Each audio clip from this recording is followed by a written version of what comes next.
The top 18 richest people in the United States have something like $3 trillion of personal net worth. What happens when artificial intelligence doesn't just change our jobs, but rewires the entire balance of global power?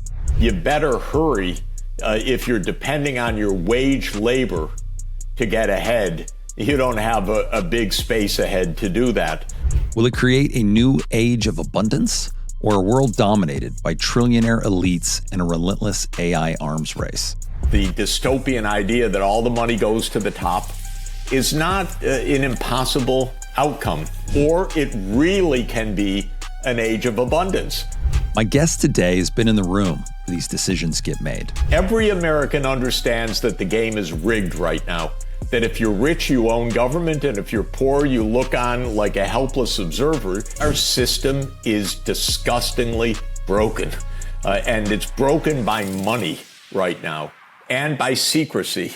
Professor Jeffrey Sachs, over the past 4 decades, he's advised more than 100 governments around the world.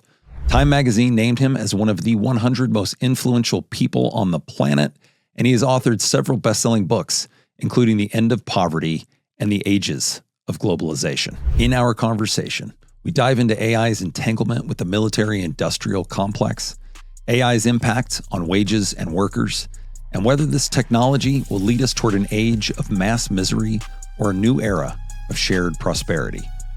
Welcome to the Nick Standlea Show. The Nick Standlea Show. Before we dive in, just one quick thing. This is a community. You are a part of our journey. And the way we keep it alive is by convincing a faceless, humorless algorithm that we care. So do us all a favor. Tickle the algorithm by pushing that subscribe button. And in return, we'll keep bringing you brilliant minds like today's guest. Professor Sachs, welcome to the show.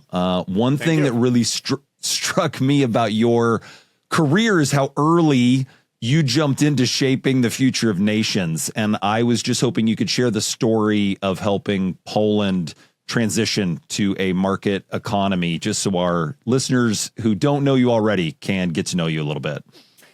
Thanks a lot. Well, I've been lucky to be involved and to be able to watch close up some pretty significant changes in the world. It actually started, I began as an assistant professor in 1980.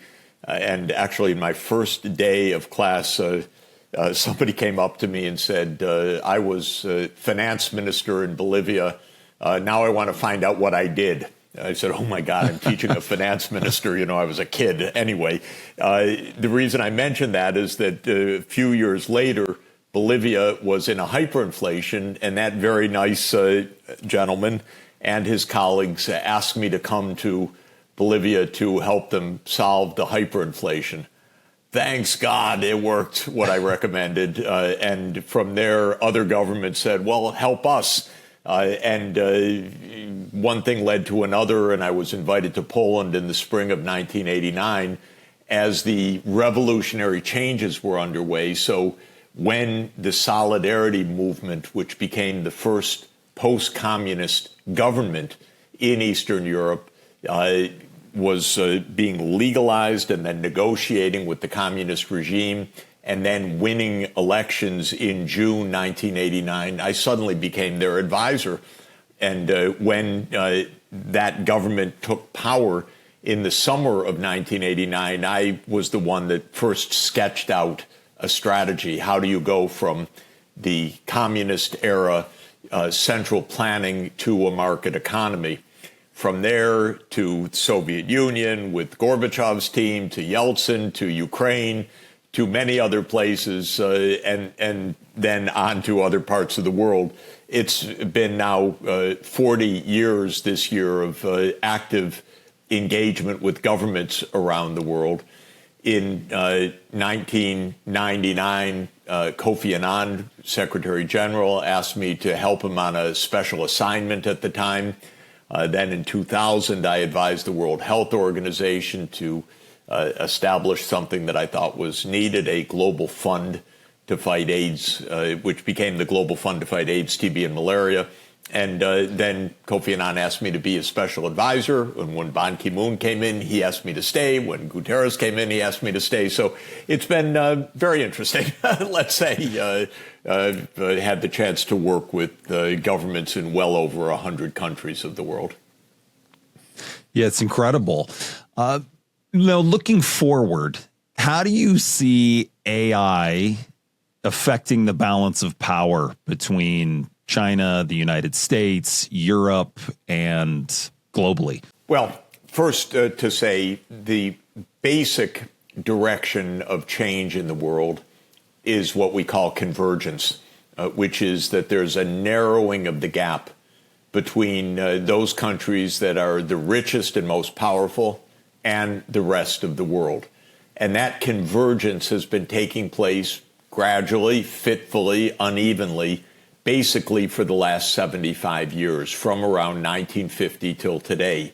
The single most dramatic example of that convergence is China, which was an impoverished country in 1980 and now is a high-income, very successful, dynamic economy today.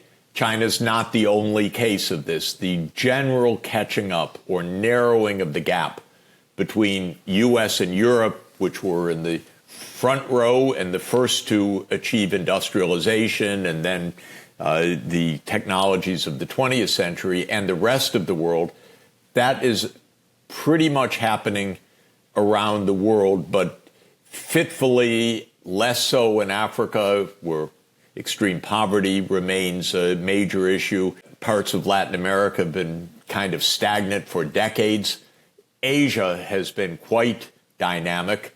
China, number one. Southeast Asia, of course, Korea, Taiwan, Hong Kong, Singapore, even a couple decades before China. India now growing quite rapidly. So this is the basic trend. Where does it come from? It comes from technology. That technology spreads. Know-how spreads. If you're at peace and you're not being dominated by an empire from outside, and you're, halfway clever, educate your people, teach them the technologies or the tools to use the technologies, and then you're able to leapfrog. Leapfrogging means that you can make gains, not only to narrow the gap, but sometimes to jump ahead. An obvious example, by the way, since I travel nonstop, I'm in airports all over the world. Almost all airports in poor countries are more modern than the airports that I depart from the United States, because LaGuardia or JFK or Newark were built decades ago. But these other places have built their airports in the last 10 years or 15 years. And they didn't build a 1950 variant. They built a 2010 or 2020 variant. So when you get back to the United States, you say, oh, God, this is a 1950 version. This is true in general of physical infrastructure. A lot of places just go straight to the front of the line, whereas the United States evolved. It was in the lead decade after decade after decade. But, Manhattan, our metro is, it's 100 years old, basically, and you feel it. If you ride a metro in Southeast Asia or in China, it's a completely different experience. If you ride a train in China, it has nothing to do with an Amtrak. Believe me, an Amtrak, right. You're lucky if it won't arrive on time. Maybe sometimes it does. Sometimes it doesn't arrive at all. You have to get off and change trains. In China, they just finished their 50,000th kilometer of fast rail. We don't have 1 kilometer of fast rail in the United States right now. So it's not only narrowing the gap, sometimes it's jumping ahead. Actually leapfrogging technology in physical infrastructure, which is kind of set in place and very hard to upgrade, whereas new construction is much cheaper for the first time when it's done. I mean, in Manhattan, where I live, I don't know how many decades they've been talking about the Second Avenue Metro, but the cost of it is unbelievable because it's building in Manhattan. But in other places in the world, it's cheap and they build modern metro systems. Right. So now to come to your question, AI is just the latest of this variant. It's complicated. AI is mostly software, but there's a lot of hardware also. There are data centers. There's all of the data itself. English language has an advantage because it is the global lingua franca. It is the language of science. So doing large language models in English really is per se a big advantage. The U.S. made the digital world. It was invented, it was thought up in Britain, let's say. Even in the 19th century, the idea of modern computation was thought up first in Britain around the 1830s and 1840s.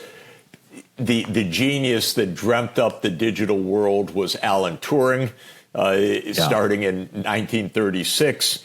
But the United States gets a lot of credit for making the technologies of modern computation, the transistor, the integrated circuit, the connectivity, mobile connectivity. These are American innovations, and I complain a lot about the United States, but I give the U.S. credit for really building this world from the 1940s through the 1990s. Undoubtedly, almost every single innovation was a U.S. innovation. From I'd say the early 2000s, the U.S. also basically bought up any innovation that was coming in Europe and so forth. I used to visit DeepMind when it was a British company, so far ahead of the rest in machine learning and deep neural networks. But it became a U.S. operation because it was bought by the U.S. ASML with the extreme ultraviolet lithography is a Dutch company, but it effectively became part of the U.S. system. What has changed, of course, is China. Two things changed. One is we outsourced all the production of chips, microprocessors, actual fabrication facilities to Asia decades ago already, to TSMC, to Korea, to Japan for DRAMs and so forth. So that goes back many decades, just the outsourcing of some of the physical production. But those places became very sophisticated and very adept.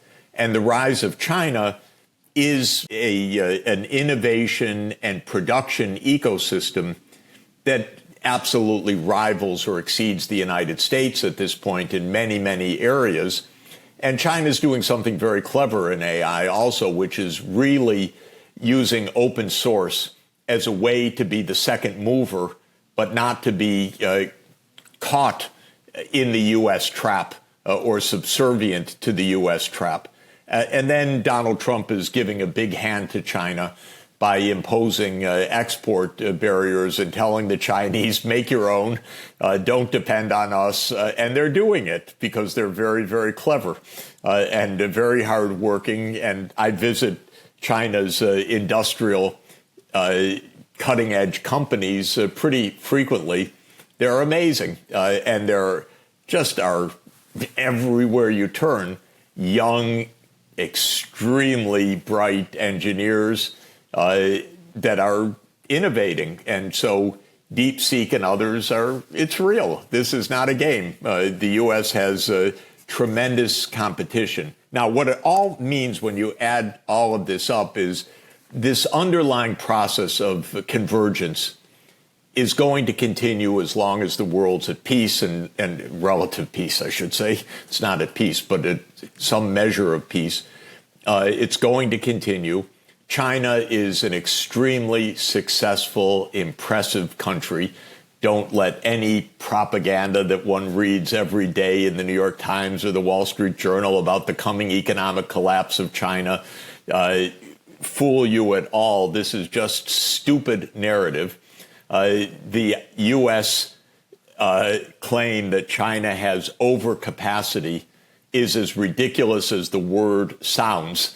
It's completely ridiculous. China produces what the world needs. The United States longs to produce it. This is what Donald Trump is saying, but we're 10 or 15 years behind in the industrial ecosystem now. The U.S. is still very innovative. Trump seems to be after killing that innovation, by the way, by attacking U.S. universities. But even putting that aside, the U.S. doesn't produce. And we may be able to get some fabrication back. We may be able to get some industrial production back. But we're not going to build the industrial ecosystem that China has for a long time to come. And so the idea that the U.S. is going to win its trade wars and contain China and be number one, this is all naive.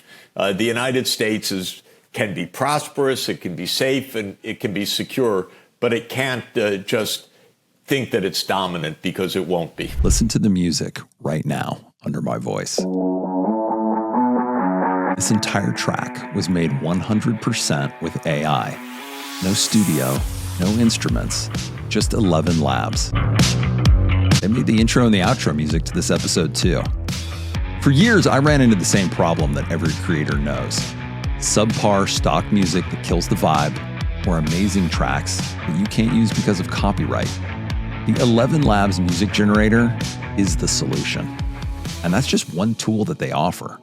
You can use their vast library of AI voices to spice up your videos, produce music, like the track you're listening to right now, or even download my voice to narrate your new audiobook. 11 Labs lets creators unlock ideas that used to take a whole team and a massive budget. I'm always looking for ways to stay ahead of the curve. That's why I've partnered with 11 Labs, to show you how AI can be a part of your creative process, not replace it. If you're curious, check out the 11 Labs link right down below in the show notes. Because the future of creativity, well, you're literally listening to it.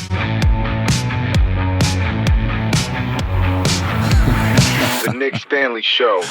With AI in the hands of primarily private corporations, do we have something to be concerned about there? I mean, I see a possibility of creating an AI aristocracy of trillionaires. I mean, it is, and even when we look at, okay, there are several companies doing it, but there's really only 4 or 5 major companies.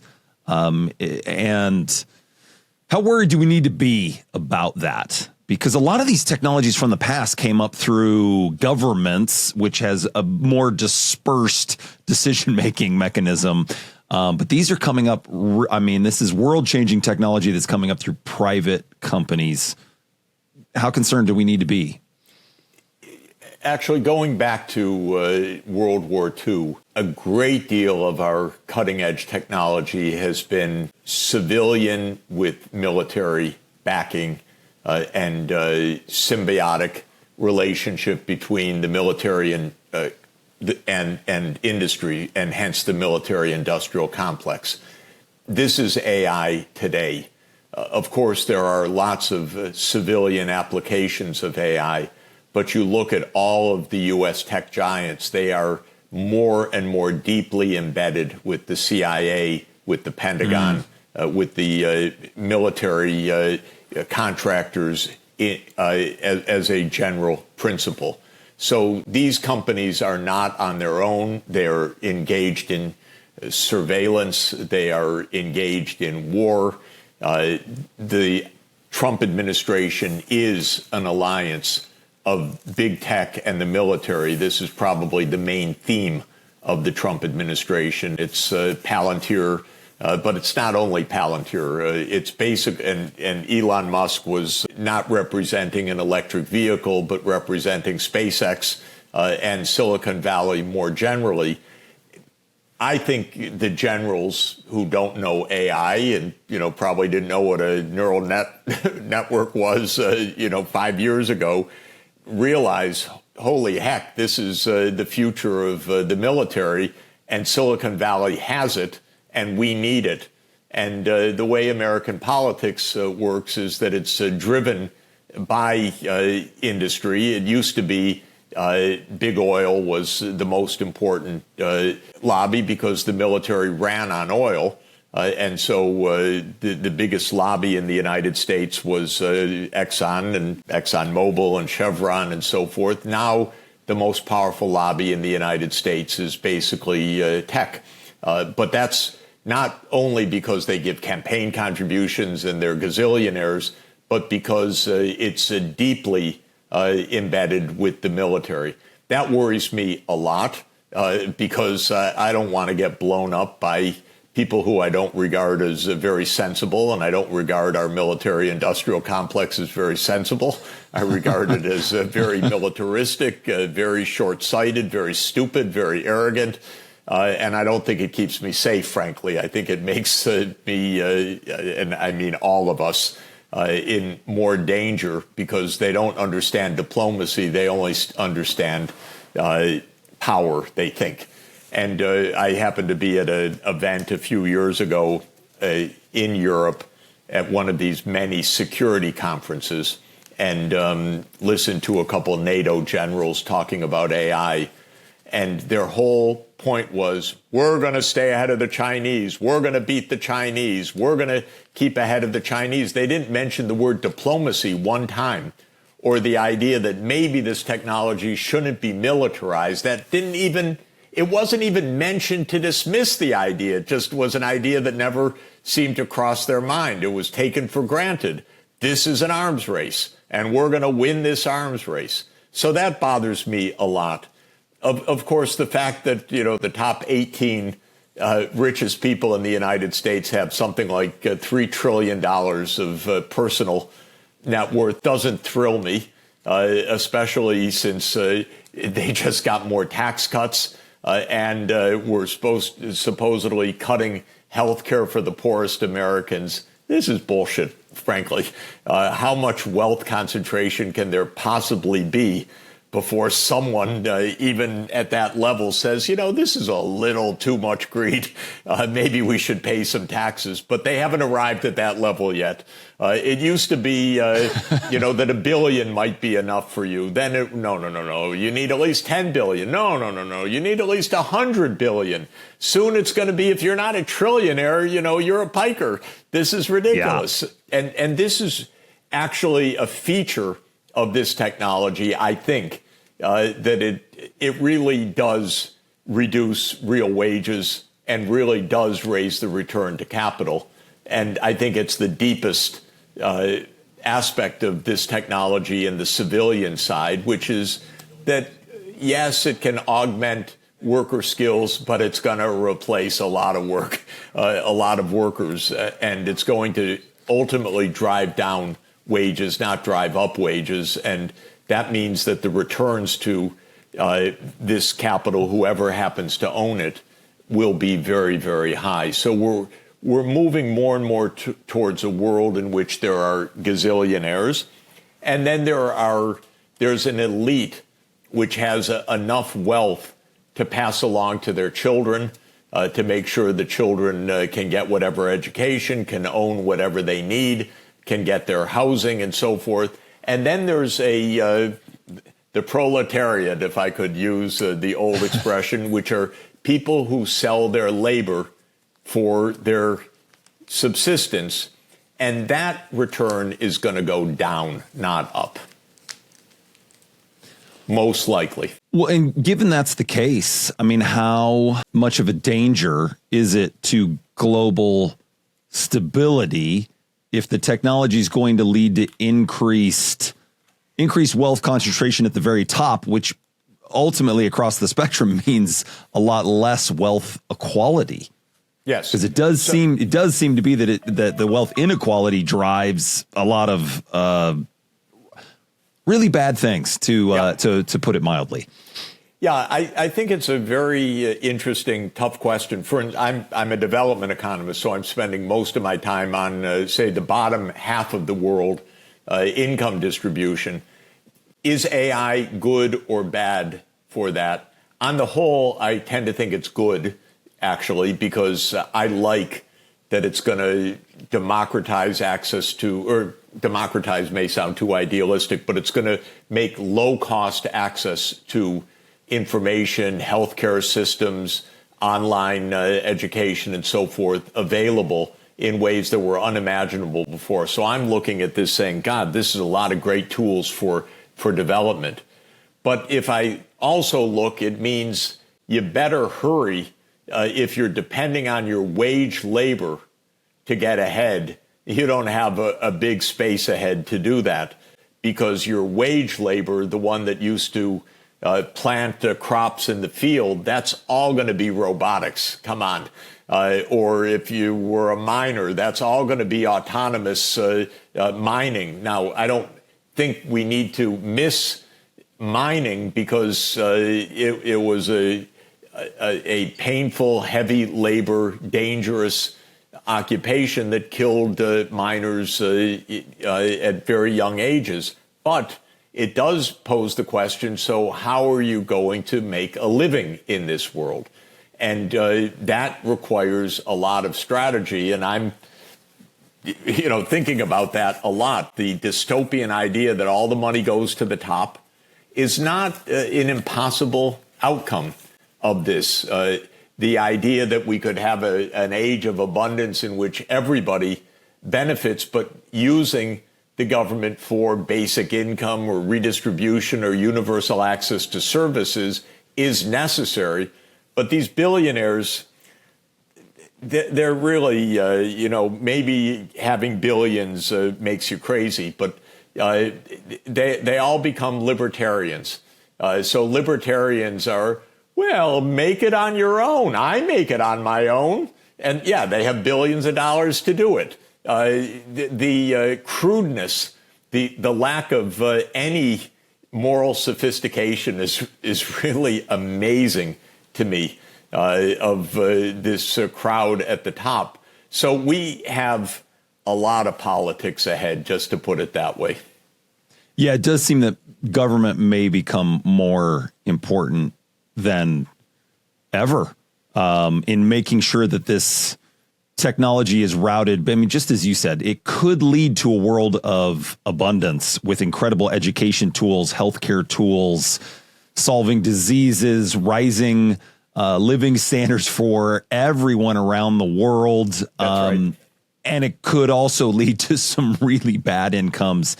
And it does seem, I mean, it's why so many of my future episodes are focused on this topic, and why I wanted to talk to you, because this is going to be the issue of our time. Both of those views are logically consistent, possible outcomes. This is, I think, the most important thing to say.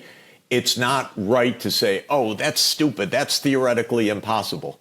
I have been in the business, back of the envelope modeling of AI for the last 15 years. It can be immiserizing, in other words, making mass misery. It really can be. That's not a myth. That's not Marxist. That's not crazy. That's not inconsistent. Or it really can be an age of abundance. Because, if you have machines that make machines, whoa, we can go out and have our coffee. They're right. doing the work for us. That's great stuff. But it can rebuild those trains that are falling apart in the U.S. You got it. And if only, if it's only Elon and a few buddies that own those machines, then we're really in a shitload of trouble. But if everybody has their robot next to them that's doing the work, then, we're all in good shape. So basically, it is not the internal logic that will determine the outcome. It is societal dynamics. And we have two kinds of dynamics at work. One is that you have a broad society that in one way or another has a voice. Supposedly, we still have some democratic institutions, although not so democratic. but we have a voice and so on, and we want decency for our kids and so forth. And the other is government that is owned and operated by a small elite. And we also obviously have that. We turned our elections into money games. And the Supreme Court consciously did this starting in the 1970s. It was, if I could put it this way, a plot. And it was a plot, by the way. Lewis Powell, who was one of our Supreme Court justices that played a big role in this, laid out the plot in a memorandum to the Chamber of Commerce in, I think, 1971, if I remember correctly, or 1970. He said, business needs to take the lead. Otherwise, we're going to be eaten alive by the Ralph Naders of the world. We're going to be controlled by do-gooders and so on. So we need to take the levers of power.